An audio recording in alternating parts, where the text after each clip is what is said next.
नमस्कार दोस्तों, आप सभी का बहुत बहुत स्वागत है करंट अफेयर्स अड्डा 24/7 के प्लेटफॉर्म पर। दोस्तों आज हम लोग बात करने वाले हैं डीआरडीओ के बारे में। डीआरडीओ हमारे देश की defence research and development organisation है। ये डीआरडीओ का मेजर काम यही होता है कि जो हमारे देश के जवान हैं उनको बेस्ट से बेस्ट इक्विपमेंट्स देना, उनको बेस्ट से बेस्ट जो लॉजिस्टिक्स हैं जैसे कि कपड़ा चाहिए, जूते चाहिए और बढ़िया से बढ़िया हथियार जो है वो बनाना, उनको सप्लाई करना, ये डीआरडीओ का काम होता है। डीआरडीओ को हमेशा से पता था, उसके लिए एक बहुत बड़ा एक चैलेंज था कि ऐसा क्लोथिंग सिस्टम बनाना, ऐसा कपड़ा बनाना जो कि पहन के बेसिकली हमारे जो जवान हैं वो सियाचिन ग्लेशियर के हार्श बहुत ही मुश्किल हालातों को भी सरवाइव कर पाए। वैसे तो मुझे ये लगता है और मैंने ये खुद पर्सनली महसूस किया है, देखा है कि जो हमारे देश का जवान है उसके पास चाहे कुछ भी ना हो लेकिन वो देश की रक्षा के लिए एकदम मेंटली और फिजिकली मजबूत रहता है। तभी आपने देखा होगा कि जितने भी युद्ध हुए, चाहे चाइना के साथ हुआ, पाकिस्तान के साथ हुआ, उस समय भी 1962 या 1965 या 71 में हमारे पास कोई बहुत बड़े हथियार और बहुत बढ़िया हमारे पास लॉजिस्टिक फैसिलिटी नहीं था, लेकिन फिर भी आप देखोगे तो हमारे जवानों ने पूरा सीना तान के जो है दुश्मन का सामना किया और इस देश को हमेशा प्रोटेक्ट किया। लेकिन फिर भी एक समय के लिए ये ठीक है, लेकिन फिर भी जवानों के लिए ये सारे इक्विपमेंट्स जो हैं मुहैया कराना, ये सबसे इंपॉर्टेंट चीज है।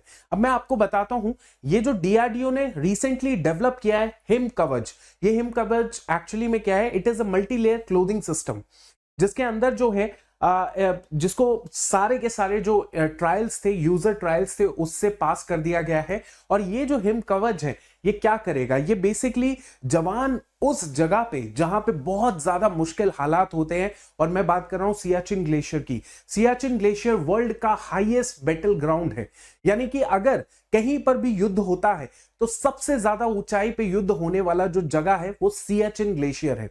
सियाचिन ग्लेशियर में मैं आपको बताना चाहता हूं -50 तक जो टेम्परेचर है वो गिर जाता है। सियाचिन ग्लेशियर में जो मुश्किल हालात होते हैं वो इतने बदतर हो जाते हैं कि एक जवान के लिए सर्वाइवल भी बहुत मुश्किल है। इसीलिए वहां पे कभी भी चाइना या पाकिस्तान के सैनिक कभी हिम्मत नहीं करते वहां पे कंट्रोल करने की, राइट। पर वो हमारे लिए बहुत ही स्ट्रेटेजिक लोकेशन है सियाचिन ग्लेशियर। तो सियाचिन ग्लेशियर में इतनी मुश्किल हालातों के अंदर जो सर्दी से बचने के लिए ये हिम कवच है जो डीआरडीओ ने तैयार किया है। अब इसके इंपॉर्टेंट बातें कर लेते हैं। Design to operate effectively between +20 degree Celsius से लेके -60 डिग्री सेल्सियस तक। ये क्या करेगा, ऑपरेशनल एफिशिएंसी हमारे जवानों की बढ़ाएगा, ऑब्वियस सी चीज है।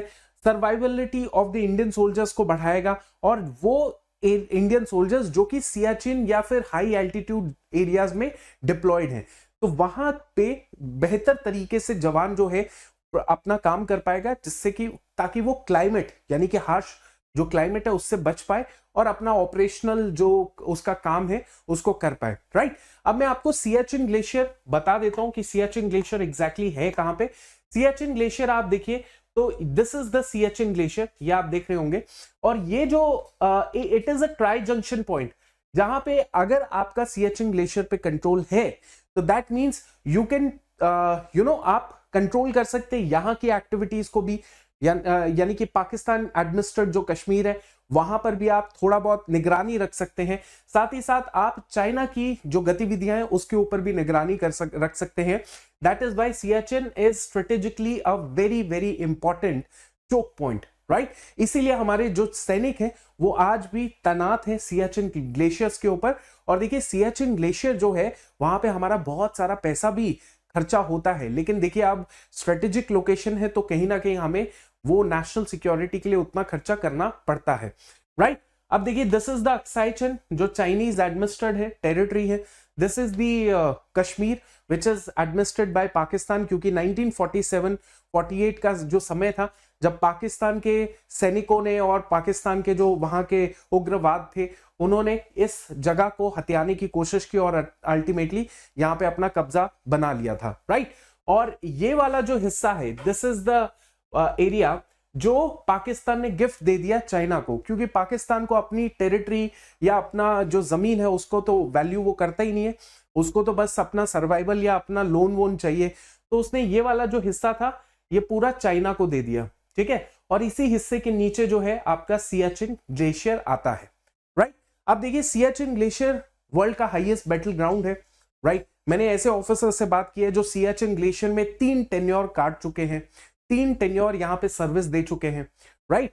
अब ये जो सियाचिन ग्लेशियर है इसकी अगर मैं थोड़ी सी आपको बताऊं ज्योग्राफी, तो 5400 metres above the mean sea level से ऊपर है ना। तो मेन सी लेवल से 5400 मीटर्स जो है ये ऊपर सियाचिन ग्लेशियर है। दूसरी बात है हमारे इस जगह पे सर्विस देते देते कई जवान जो है अपनी जान की बाजी लगा चुके हैं। Approximately 1000 Indian soldiers have died guarding the Siachen glacier. अब ये नंबर कम नंबर नहीं है, ये नंबर बहुत ज्यादा नंबर है।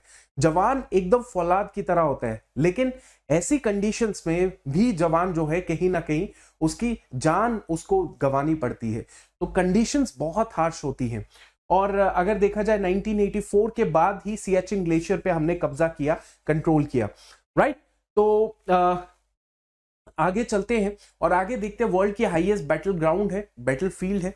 5753 मीटर्स जो है अबव द सी लेवल है। लोएस्ट टेम्परेचर यहां पे 50 डिग्री सेल्सियस का हो जाता है, right. Snowfall average 1000 centimetre average winter snowfall यहां पे पड़ती है। इसके अलावा जो इंडियन आर्मी इसको कंट्रोल कर रही है लगभग 1984 से, राइट। तो ये वाला जो हिस्सा है ये काफी ज्यादा हमारे लिए, ये जो हिम कवच है ये फौज के सैनिकों के लिए बहुत ज्यादा फायदेमंद हो पाएगा, क्योंकि जो हार्श क्लाइमेट है उससे बचा जाए तभी जवान जो है प्रॉपर तरीके से हमारी टेरिटरी को सेफगार्ड कर पाएंगे। मैं आपको एग्जांपल देता हूं, अग्निवीर स्कीम आई 2020 के समय, 2021 के समय स्कीम आई, 4 साल की नौकरी। फिर भी हमारे देश का जो युवा है वो अग्निवीर में भर्ती हो रहा है और वहां पे ऐसी कंडीशंस में सर्विस देने के बाद शहीद भी हो रहा है ना। मैं एग्जांपल देता हूं अग्निवीर गवाहते अक्षय लक्ष्मण का। माँ बाप का एक बहुत ही होनहार बच्चा, ठीक है, और इन्होंने अपनी जान गंवा दी जब ये basically line of duty, Siachen की लाइन ऑफ ड्यूटी पे सर्विस दे रहे थे, राइट। सियाचिन की लाइन ऑफ ड्यूटी पे सर्विस दे रहे थे। ये पहले अग्निवीर थे जिनकी मृत्यु हो गई, राइट। चलिए, ऑपरेटर अग्निवीर लक्ष्मण महाराष्ट्र से ताल्लुक रखते थे, फर्स्ट अग्निवीर बने जो line of duty medical conditions की वजह से, देखिए हार्श क्लाइमेट है, अग्निवीर उतने ज्यादा मजबूत अभी नहीं है, समय समय पे मजबूती आएगी, लेकिन फिर भी अग्निवीर भी वहां पे सर्विस दे रहा है और वहां पे कहीं ना कहीं जान की बाजी लगा के देश की प्रोटेक्शन कर रहा है। Indian soldiers killed after avalanches hit Siachen glacier, this happens every time. तो इनफैक्ट एक मद्रास रेजिमेंट के हमारे जवान थे जो कि न्यूज में बहुत ज्यादा, मीडिया में बहुत ज्यादा आया था कि 7-8 दिन तक वो स्नो के नीचे ही रहे। मतलब सबने ये सोच लिया कि भाई ये बंदा मर गया है, ये खत्म हो चुका है, लेकिन वो 6-7-8 दिन तक स्नो के अंदर ही रहा और तब भी सांसें चलती रही। लेकिन ये एक्सेप्शनल केसेस हैं। अधिकतर सिचुएशन में जब ये बड़े बड़े जो स्नो स्टॉर्म्स होते हैं, एवलांचेस आते हैं, तो उस समय जवान जो है अपनी जान उनकी चली जाती है, बिकॉज मुश्किल हालातों में कितना सर्वाइवल हो सकता है, राइट। अब ये सिर्फ इंडियन सोल्जर्स के साथ नहीं है, पाकिस्तानी सोल्जर्स भी जब अपनी टेरिटरी को कंट्रोल करते हैं तो उनके साथ भी इसी तरीके से होता है कि लगभग सियाचिन सेक्टर जो उन्हीं का थोड़ा सा एरिया जो है, वहां पर लगभग 100 सैनिक जो थे उनकी जान चली गई थी। सैनिक चाहे पाकिस्तानी हो, चाइनीज हो या इंडियन हो, इनको अच्छे इक्विपमेंट, बेटर हथियार, बेटर लॉजिस्टिक देना हमारा सबसे इंपॉर्टेंट दायित्व बनता है। इंडियन गवर्नमेंट ने यह सोचा 1962 के बाद, 1965 के बाद, फिर 71 की जब लड़ाई हुई उसके बाद फिर अच्छा खासा बजट जो है वो देश की सेना को एलोकेट किया गया। आपको भी क्या लगता है कि हमारे देश के सैनिकों को इस तरीके का सपोर्ट तो देना जरूरी है, और डीआरडीओ ने उसी रास्ते के अंदर एक बहुत ही अच्छा काम किया हिम कवच को लॉन्च करके, जो कि सक्सेसफुली हिम कवच जो है सारे यूजर ट्रायल से पास भी हो गया। अब फॉर श्योर हमारा ये जो हिम कवच होगा वो हमारे इंडियन सोल्जर्स जब भी हार्श टेरेन में सर्विस देंगे वहां पे इसका इस्तेमाल करेंगे, राइट। तो चलिए, thank you so much. I hope आपको ये सेशन पसंद आया होगा। जय हिंद, वंदे मातरम।